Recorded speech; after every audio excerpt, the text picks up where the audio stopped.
Ladies and gentlemen, I am going to promise you that this discussion will not be about numbers, but it will be about why these numbers are there. Because at the end of the day, the industry that we're all part of or related to or interested in as we sit here in this room is all about people.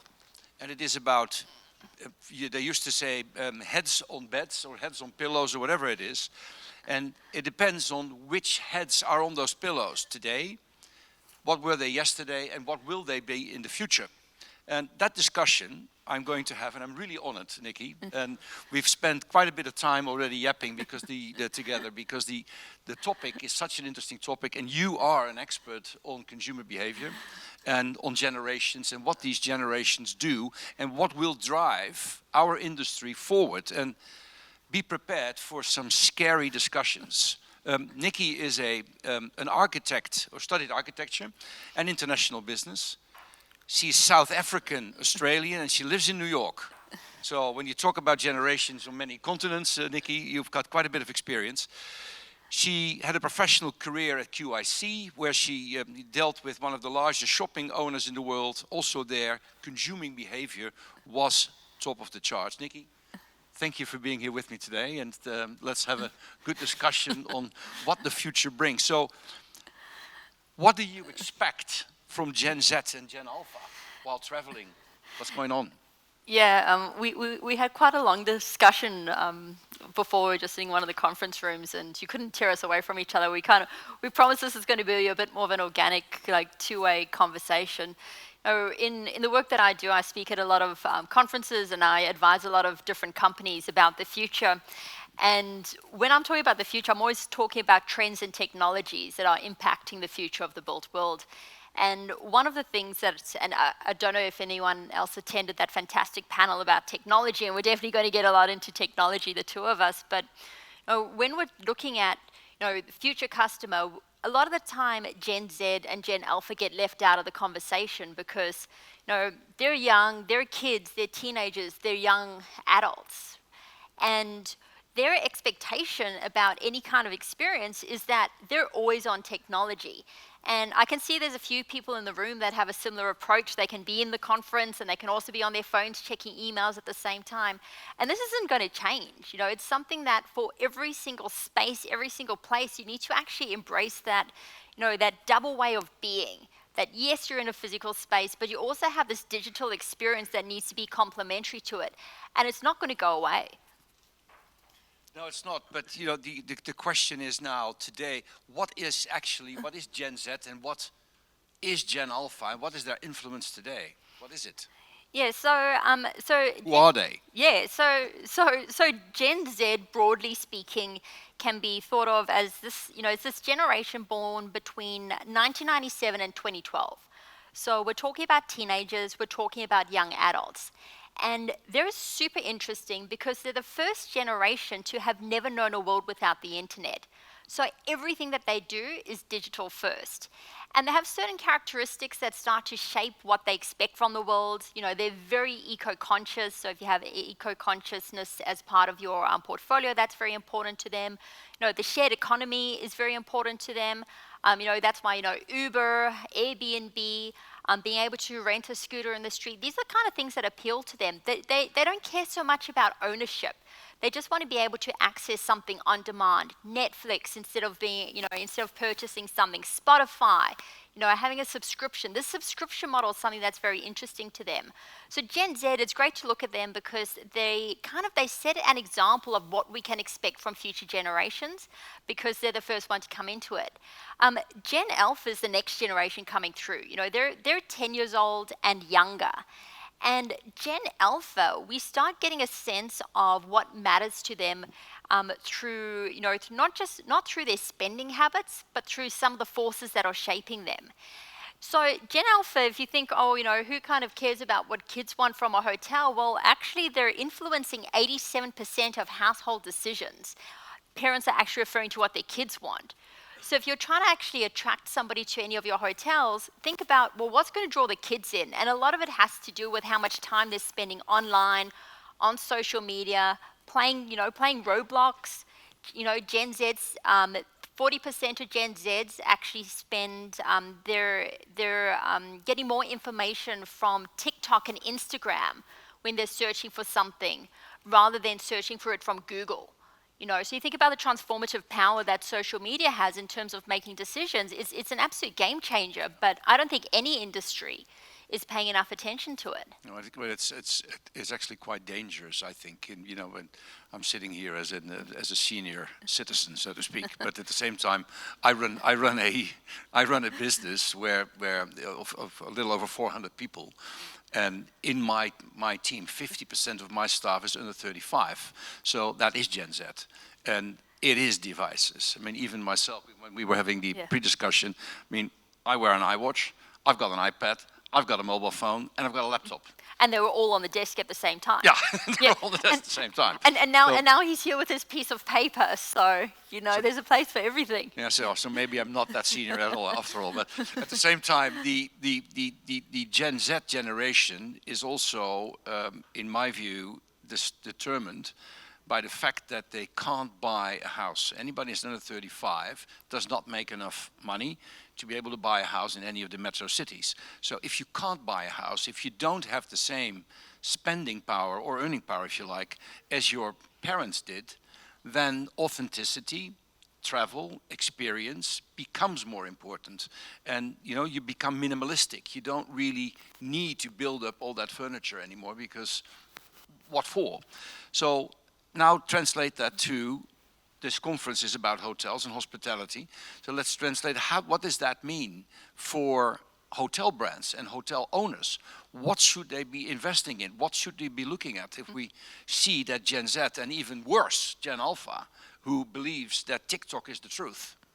You know, and they will stand, this morning we were on the run with us, or on the walk through Prague, we walked through a street that is defined as a tourist trap, where products are sold, where 90% of the products sold as authentic Prague products, and meanwhile they're not even, 10 years ago, didn't even exist in Prague. And people buy those because TikTok tells them to. Yeah. So what should hotel owners be scared of or be anticipating on? Yeah, and that's a great point. You know, we talk about where do people get information from and what influences their decisions. And the power of social media, of TikTok, cannot be underestimated. That, to your point exactly, that an influencer can say, this is cool, or this is not cool, or vote this way, or invest here, or invest there. And it's a bit of a dangerous landscape, because a lot of these influencers, they have a lot of influence, they have a following, but they don't necessarily have the qualifications or the credibility. So what I like to remind my clients of is that you've got these young minds, these eyes, following these influencers and trusting their opinions on where to shop, where to eat, what to buy, whatever it might be. They have a lot of credibility. But what we need is those with experience, brands that actually understand, with a lot of maturity and diligence, to come into, the world of social media and give good quality of information. I might even take it one step further, and we're talking about, with Gen Alpha, these 10-year-olds and younger. They're spending a lot of time on games like Roblox. And if anyone has young kids, you've probably seen Roblox. They have 214 million active monthly users, and 25% of them are under the age of 9. Sorry, can I just interrupt? Can I ask, anyway, can you raise your hand if you heard of Roblox? Roblox, yeah. Look, that's not a lot of people. And it's 240 million, you said? Yeah, yeah, I know. That's it. But well, there you go. Go on, Nikki. Well, this is it. So you're getting these generations that are coming through, and they're actually seeing a different world to what we might be seeing. We're going on Google, we're reading newspapers, we're following traditional media sources where we get our information. But what's happening in the background for a lot of brands is that they understand where the kids are going. They understand where teenagers and children are getting information, and investing a lot in building brand loyalty there. So, for example, Nike has invested in creating, these experiences within this game of Roblox, so that as kids get older, they start becoming familiar with the brand and, building loyalty there, where, where the parents aren't seeing. So it's this different lens of, how decisions are made, where information's coming through that's ultimately going to influence, well, where do you purchase, where do you travel? This different level of communication, which I actually find to be quite fascinating, but also, as you referenced before, can be a little bit dangerous when it's not being, served in the right way. But it's this whole change that is taking place, this whole influence by social media. I found it interesting. Yesterday, Thomas Emmanuel was giving us a speech on what's happening with the changes in hotel occupancy, what drives revenue growth and occupancies and rate. One of the things that caught my eyes, what he was saying, he was referring to Taylor Swift, for instance. We discussed it earlier. One of the things that will drive a lot of revenue in Warsaw this year is the concert series that Taylor Swift will be doing. The same thing when many of these pop bands or many of these festivals are taking place, it drives an enormous amount of revenue to hotels. That is largely due by social media and influencers, isn't it? Yeah. So the loss of business travel, slowly coming back, but the loss of business travel is highly compensated by something new, and which are all these events. There's in Budapest, there is an event which is supposedly is a big festival event, where people from where I'm from in Amsterdam, every other kid that I spoke to of a certain age, they all went to Budapest because they had to go to that festival. Well, that was 10 years ago. That was unthinkable. So is that likely to increase that kind of travel? I think so, 100%. I think looking for these unique experiences is just going to accelerate, to be able to put it up on social media and say, hey, I was there. I had this one-of-a-kind moment that nobody else can replicate. I got to see Taylor Swift, or I got to go to Burning Man, or I got to go to this concert. We were also talking about before, even in terms of business travel, with so many people working remote and hybrid, you don't have to go into the office. And for a lot of the time, it doesn't even make sense to go into the office.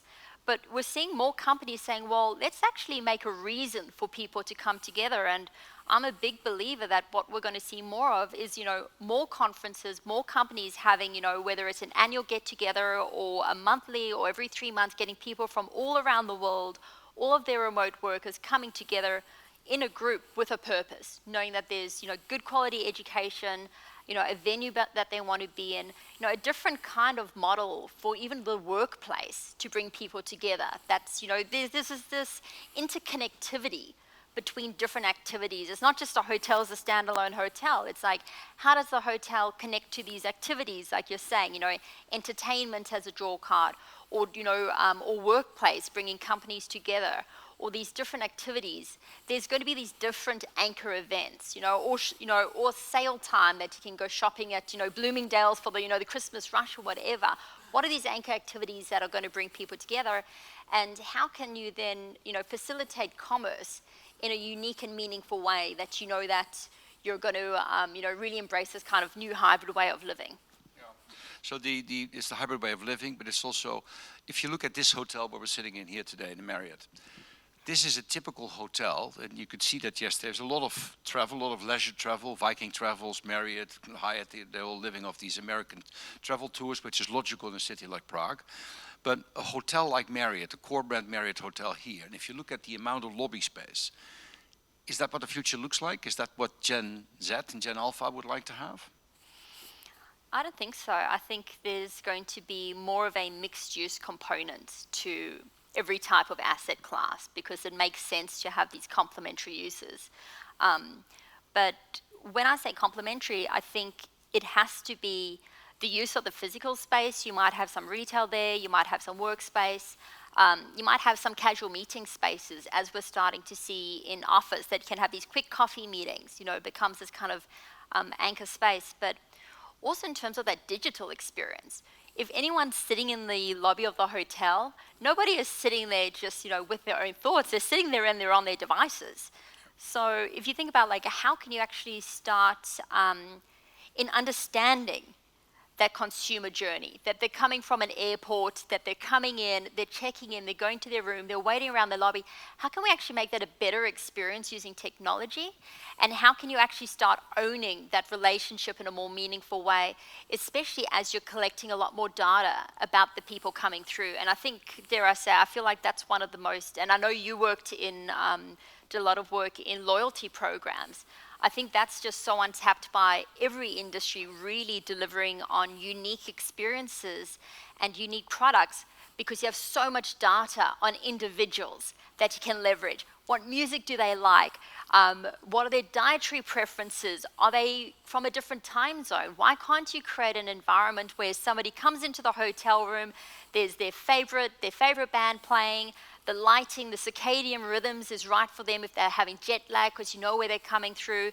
You know what kind of toothpaste they use because you have shopping data, that you're actually creating an environment that is as wonderful and meaningful and convenient and even better than the home environment. I think there's so much untapped potential with this data that we have on customers that can be leveraged. I quite agree. I think that's where the world is going to. And I mean, I have a kind of a unique background in that sense. I manage the Colliers business, which is a real estate advisory business, and I happen to be head of hotels for EMEA. So my 30 years in hotels have now translated in leading a real estate advisory firm. So I am in a unique position to see what's happening. And if I look at the office space today, where property management is becoming, facility management is becoming hospitality management. And I quite think, and this is something that maybe for a next conference, something we should be discussing, is the value of a hotel license. If you look at hotel licenses, they will give you the opportunity to use space 24 hours a day. So when we talk about, and let's go into a little bit of numbers, if we're talking about the value of a hotel, we always refer to a KPI like value per key or price per room or whatever it is. And in my view, the world has already changed into a new KPI. That KPI is revenue per square meter. Because if you have a mixed use building where you can sleep, where you can shop, where you can eat, where you can drink, where you can party, where you can work, then you use that space under a hotel license 24 hours a day. And this, I think, and I'd like to see your opinion on that, is the future of real estate, is the future of hospitality, because that blend will take place, in my view, is already taking place. And companies like, or concepts like Zoku are proving it every day. They're making an enormous amount more money per square meter than any other hotel that I know. Subscription living, something that we discussed as well. What do you feel? Is that going to go anywhere? How will that evolve under the new generation? Yeah, I love this concept, because what I'm hearing and what we're talking about is how can we really maximize our spaces, that we're maximizing the amount of time that a space is being used. And when it's not in use, what other use can we put it towards? Layering on top of that, I think there's also, not I think, but there is, with emerging different operating models, and I kind of group it under PropTechs, more innovative companies that are emerging, about how you're able to also use underutilized space, whether it's vacant car spaces, or whether it's storage space, or it's dark spaces that can put it to other uses. So yeah, when you can get not even 100%, when you can get 300% out of any of your assets, because you're being smart about it, that you're putting different uses in it at different times of day. If we were saying before, if you have empty car spaces during the day because all your tourists are out touring around, rent it out to somebody else. So technology is an enabler to allow this to happen in an efficient way, and find these alternative income revenue streams that have huge potential. And kind of coming back to what we're saying about Gen Z and future generations, definitely millennials, there is a comfort with sharing things. We see that with people being comfortable renting out their their apartments for Airbnb, or renting out their cars when it's not in use, that it can be hired by somebody else for a couple of hours. There's this detachment from things and ownership, more towards experiences, and more towards a willingness to be able to, share what you have or rent a scooter for an hour, whatever it might be. So this shared economy is definitely something that is expanding. We're seeing it in mobility, we're seeing it in residential, we're seeing it in clothing, renting clothing for a day. So huge opportunity, absolutely huge opportunity, and I think it's just going to keep growing and growing and growing. And of course, there's a sustainability level or a sustainability layer rather that you can add to that rather than owning, we're sharing more. So I think it provides a lot of solutions. Cool. I sense somehow, I've been thinking and listening to you and also reflecting on what we discussed earlier, I see a bit of a paradox. When I go through Amsterdam, in Amsterdam people ride bicycles. And on these bicycles these days, everybody wears a headset. And everybody is, in the metro, everybody's sitting on their device. Even here in the room, I mean, anybody who has a device in their hand, can you raise your hand right now? Yeah. Look at that. Everybody's sitting here while we're having a discussion, but at the same time you're multitasking on the device. Now, we can say that's impolite, right? Or we can say, look, get used to it, because this is the future, this is the way it works. So if that is the case, I see people more isolated because they're more into themselves, listening to podcasts or music, whatever they do. But at the same time, we're saying we need a bigger sense of community. Because if I look at my office, for instance, all my offices, when you come in, they have a big bar. And I've done that because I want my office to be a place where you want to be, not where you have to be. And so in a sense, people are looking for that connection. And at the same time, they're isolating themselves because they're constantly on their device. How many hours a day are people sitting on their device these days? Oh yeah, so on average, people are on their devices 7 hours a day. That's 40% of your waking life. So, Yeah, so that's so the amount of stuff that comes through that. Yeah. Is that an isolating factor or is that a knowledge enlarging factor? Or it's also a connecting factor. I was speaking at a conference called Cityscape in Riyadh last week in Kingdom of Saudi Arabia. 160,000 people, okay? Huge. And yeah, I know, it's baffling. It's almost as many as here. Yeah, downtown Prague. And the thing is that, yes, I was at this wonderful conference, but at the same time, I was invited to a woman in real estate group on WhatsApp, and I was invited to a speakers group for all of the other speakers. And the thing is that, yes, the conference ended, but the communities continued. So this is the thing. So we could connect in person, create those relationships, and then you take it offline. So my personal belief is don't fight the inevitable. If anyone wants to sit on their devices while you're listening in, go right ahead. But I'd encourage you to take some photos and put it up on LinkedIn and kind of get a little bit of social media buzz happening at the same time. I think we just have to accept that we're going to be sitting on our devices nonstop, but how can we actually create that better experience, understanding that people will physically be in a space wanting to connect, but then there is also that offline, that online connection that happens outside of that space that, continues the conversation on.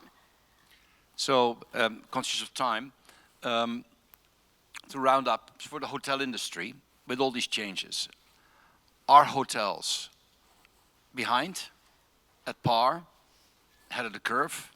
What's your take?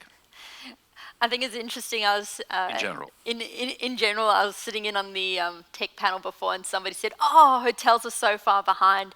Every single place I go to, every single conference I go to, every single asset class I speak to, everybody thinks that they're the most behind. I actually think that hotels are quite far ahead of other asset classes, but there's so much latent potential that hasn't been tapped, and especially when looking at Gen Z and understanding how you can be using technology more, I think there's so much more that can be done with the existing technology and data that's available. So yeah, and if I add, hotels are perfectly situated to be ahead of the curve because you have a captive audience. Somebody comes through the door, they check in or not, but then they go into a room where you can capture them and you can clearly, register what their needs and what their belongings are. The funny thing was that we had a discussion last night, Jan Hein and I, with, I forgot his name, but he's around here, he's from Poland, you hear from Samsung. And they were telling us that in the rooms, the connectivity between the devices is still a challenge. And that's because of the lack of standard protocols. You know, Chromecast and Apple devices and all that streaming is still difficult. So that is something that will once that is all sorted out, that will, you know, give the hotel world again another push, I would think. Yeah. Questions from the audience? Because we can keep yapping here and keep talking to each other on this wonderful topic for many hours, but we need to have some lunch as well. Are there questions from the audience? Anything you want to ask Nikki or myself? Nikki, my name is Jan Heijn. I'm also with Colliers. The entire world is talking about, you know, data and getting a grip on it. But from an organizational perspective, nobody has come to grips. What do you, from an organizational point of view, do you suggest for hospitality and the asset side to do to get a grip on data outside systems, but also from an organizational point of view? Yeah, good question. Data has to start with a data strategy, and what I'll tell the hospitality industry along with everybody else is, firstly, you have to collect the data and make sure that it's meaningful. So what does that mean? So for example, if we want to, say, measure the energy use of this building, make sure that you have enough sensors in different rooms so that you can actually start isolating the energy use by room or by device. If you're having, say, one sensor to represent the whole floor, then that doesn't tell you that story. So, you know, number one, you want to be collecting good quality data that's meaningful, that you can do something with it. Number two, you want to be able to share the data, you know, between departments, between teams. Often what happens is that one team might have some good quality data, but then another team's got a completely different data set. And then running off Excel models, you're getting two different stories. So having data in one place, you can say a data lake or data lakehouse, that everybody's pulling the same information out to get a similar story, is a very important piece. The third piece that I'll add, and it comes back to that wonderful tech panel, is also sharing information outside of silos. So, you know, a company like Colliers, you're global, and you have the smartest people from all around the world. If you're not actually sharing those insights from outside of market, then you're missing this wonderful, rich story that can help you get ahead. So data's a big piece. It's only going to keep becoming even more of a competitive advantage. You know, knowledge is key. So collect good quality data, know what you're going to do with it, make sure it's in a form that you can actually get insights out of it, and use it. That's, yeah, it's got to start with data. I'm with you on that 100%. Thanks, Shannon. Other questions? Yes, gentleman in the back. Can't see because the lights are shining. Hi, good afternoon. Carlos Araya from Costa Rica. Are you guys familiar with EXP, the profit sharing real estate company out of the U.S.? I'm You not. heard of it? They went public a couple of years ago. Now the owner is a billionaire, something like that. So 2 years ago, I got invited to this big event of theirs in Vegas where they were unveiling progress in a metaverse they're developing.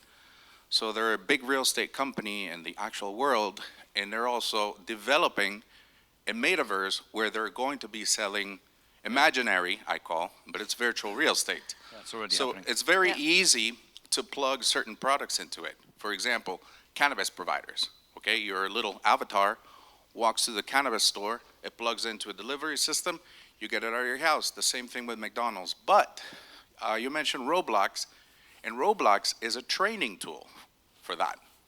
You know, for the future adults to learn to live in these imaginary places. So how do you see that affecting hospitality in general in the future? Competitor, collaborator, opportunity? Well, if I kick off, Nikki, then I push it on to you because this is going over my head. But no, all these new developments they happen for a reason, and it's a natural evolution, I would say, on what's happening. And of course it is an opportunity, and of course you need to embrace it.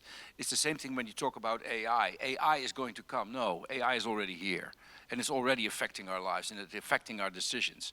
And the metaverse is a fact of life already there. And yes, real estate is being sold in the metaverse already. So is that an opportunity? Yes. How, is it affecting the real hospitality business? I'm not sure. Yeah, great question, and I think it's very interesting to get two diverse opinions on it. The best analogy I can use for what the metaverse is it's just a three-dimensional website. So if you want to buy some shoes, if you go onto a website, you scroll up and down. If you go into the metaverse, if you want to buy some shoes, you look left, you look right, and it looks like a three-dimensional store, and then you can transact. It's a fancy website. I like your phrasing to say that games like Roblox are a training ground for the metaverse, and yeah, 100%, because these next generations, they understand how to interact with this kind of 3D website in a way that we're not as, well, I'll just say we, and probably most people in the audience, are not so familiar with. There's opportunity there, and the metaverse at the moment, if I've spent a little bit of time there, I hate it. I went to a metaverse conference, and then I went to it in person. I went onto the online experience, and I love technology. I was in it for about maybe not even 5 minutes. I hated it. It was so clumsy. It was absolutely horrible. But the interaction is going to keep getting better. One of the reasons why the metaverse matters to us is that there's money to be made on a big scale, and we have expertise that can be translated from the real world into this virtual experience. Jamestown, they're a very sophisticated owner and developer in New York. They own the Chelsea markets and a few others. They have a lot of assets around Times Square. They had a virtual New Year's Eve, which had 3.5 million people attend. So people to see like the virtual New Year's Eve. People in the metaverse are renting out properties for $60,000 a month for virtual properties at a 70% profit margin. So, and I sound like a little bit of a skeptic when I say this, and it sounds a little bit crass, but I'm a believer that if there's money to be made, there's going to be investments in it, and there's going to be a lot of a driver. There's virtual fashion, there's, Metaverse Fashion Week, Metaverse art auctions by Sotheby's. There's this whole virtual world. It's not going to take away from the in-life experience. You're still going to want to be able to get together, with people.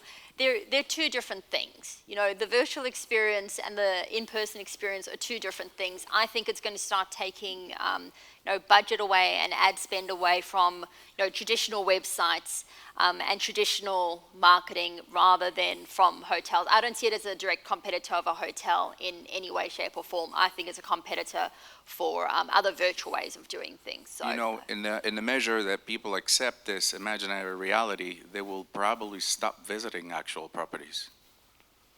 I don't think so. I don't think so.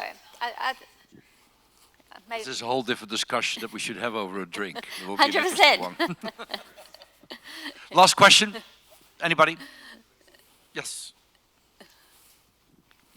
Thank you. I wanted to share one survey from that I got into last week regarding what Nikki mentioned about the influencers and the new way of marketing.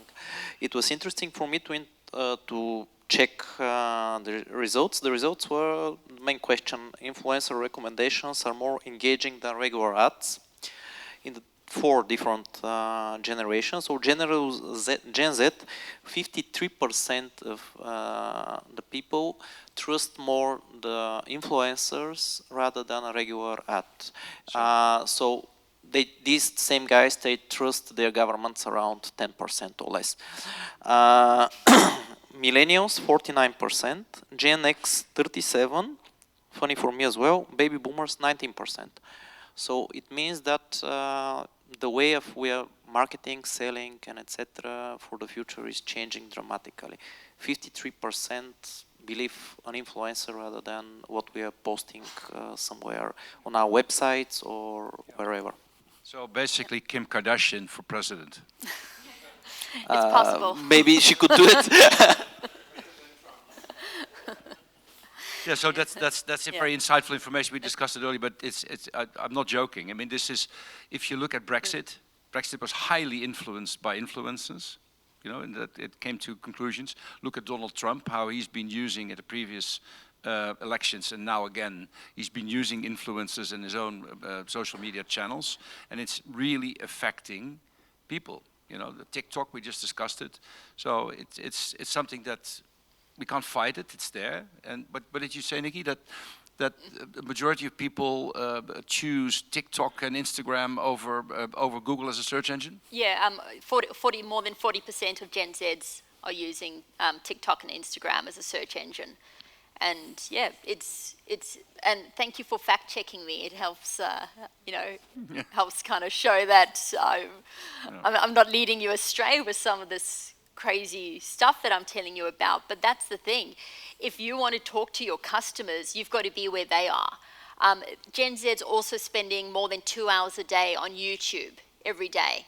So again, if you're only using traditional marketing channels, think about using YouTube and actually making sure that you're controlling the message around your assets in the right way, because that's where they're looking. Maybe I'm not there, but that's where that's where these customers are. So you want to make sure that you're, building that loyalty, giving them the right messaging, and making sure that if there is incorrect messaging about your hotel, that you're controlling that narrative.